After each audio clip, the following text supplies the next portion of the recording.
A shelf at my eye level reached all the way around the room, and it was stuffed solid with basketball memorabilia. Dozens of trophies with gold plastic men mid-jump shot, or reaching for a layup toward an unseen basket. There were also lots of signed balls and sneakers. I used to play basketball, he explained. You must have been pretty good. I wasn't bad, but all the shoes and balls are cancer perks. He walked toward the TV where a huge pile of DVDs and video games were arranged into a vague pyramid.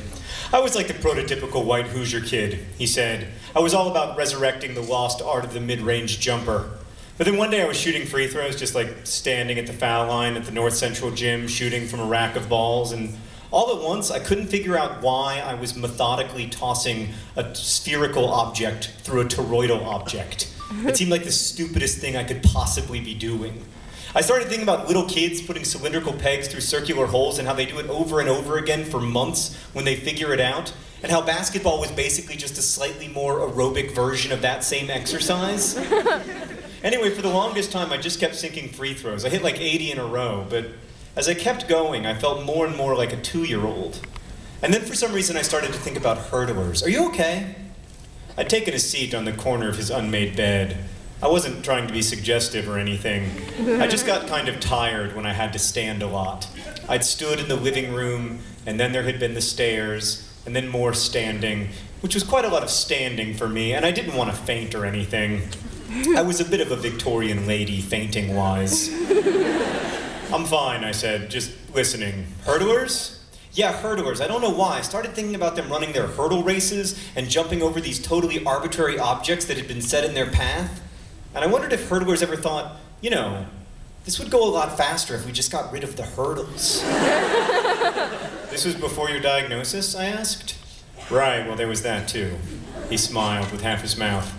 The day of the existentially fraught free throws was coincidentally also my last day of dual-leggedness. I had a weekend between when they scheduled the amputation and when it happened. My own little glimpse of what Isaac is going through. I nodded. I liked Augustus Waters. I really liked him.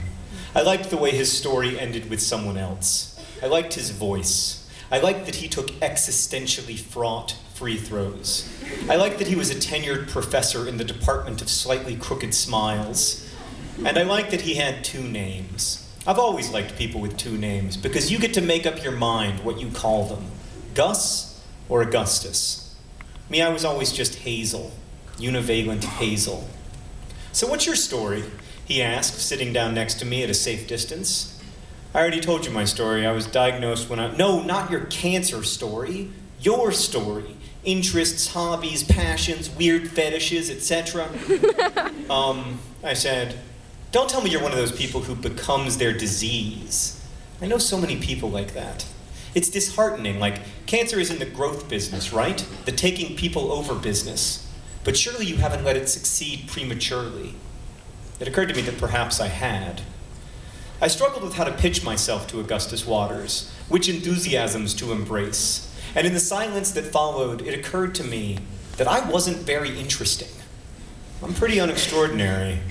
I reject that out of hand. Think of something you like, the first thing that comes to mind. Reading? What do you read? Everything, from like hideous romance to pretentious fiction to poetry, whatever. Do you write poetry too? No, I don't write. There!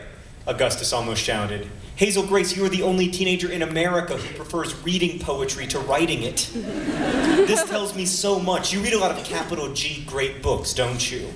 I guess? What's your favorite? I said. My favorite book by a wide margin was An Imperial Affliction, but I didn't like to tell people about it. Sometimes you read a book and it fills you with this weird evangelical zeal, and you become convinced that the shattered world will never be put back together unless and until all living humans read the book. And then there are books like An Imperial Affliction, which you can't tell people about. Books so special and rare and yours that advertising your affection feels like a betrayal. It wasn't even that the book was so good or anything. It was just that the author, Peter Van Houten, seemed to understand me in weird and impossible ways. An Imperial Affliction was my book, in the way my body was my body, and my thoughts were my thoughts. Even so, I told Augustus. My favorite book is probably An Imperial Affliction, I said. Does it feature zombies? He asked. No, I said. Stormtroopers? I shook my head. It's not that kind of book. He smiled. I'm going to read this terrible book with the boring title that doesn't contain stormtroopers, he promised. And I immediately felt like I shouldn't have told him about it. Augustus spun around to a stack of books beneath his bedside table. He grabbed a paperback and a pen. As he scribbled an inscription onto the title page, he said, "All I ask in exchange is that you read this brilliant and haunting novelization of my favorite video game." He held up the book, which was called The Price of Dawn. I laughed and took it. Our hands kind of got muddled together in the book handoff, and then he was holding my hand. "Cold," he said, pressing a finger to my pale wrist. "Not cold so much as under-oxygenated," I said. "I love it when you talk medical to me." He stood and pulled me up with him and did not let go of my hand until we reached the stairs.